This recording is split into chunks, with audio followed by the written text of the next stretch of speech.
नमस्कार, माझं नाव सोमनाथ अभंग.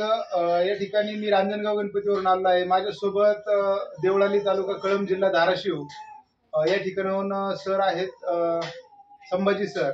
संभाजी सरांच्या मुलीला अमृत ज्यूस घ्यायच्या अगोदर काय प्रॉब्लेम होता आणि अमृत ज्यूस घेतल्यानंतर तिला काय फरक पडलाय हे सरांकडनं ऐकूया. तर सर, काय त्रास होता बाळाला आणि काय फरक वाटतंय? दूध घ्यायच्या अगोदर ते तिला बघताच येत नव्हतं, जास्त म्हणजे स्पष्ट बोलतच नव्हते, अडकत अडकत बोलत होते. आता तर मग आता स्पष्ट बोलायला लागले, आता शाळेमध्ये वगैरे जाते. ओके. किती वय बाळाचं? आता 4 वर्ष पूर्ण झाले बघा. 4 वर्ष आहे, म्हणजे 4 वर्षात ती जास्त काही बोलत नव्हती हो बोलत आणि आता तिला बोलायला यायला हा लागली. बोलायला चालू. येस. काय नाव आहे बाळाचं? समृद्धी संभाजी गोड. येस. बाळा, नाव सांगते तुझं?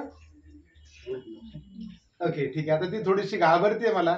तर मित्रांनो, आपण पाहू शकतो की समृद्धी नावाची ही छोटीशी मुलगी 4 वर्ष वय झालं तरी जास्त बोलत नव्हती, म्हणजे 1-2च शब्द बोलायची. आणि अमृत ज्यूस 5 ml सकाळ संध्याकाळ घेते, तर ती आता चांगलं बोलते, तिचं नाव सांगते, स्पष्ट बोलते आणि शाळेत पण जाते.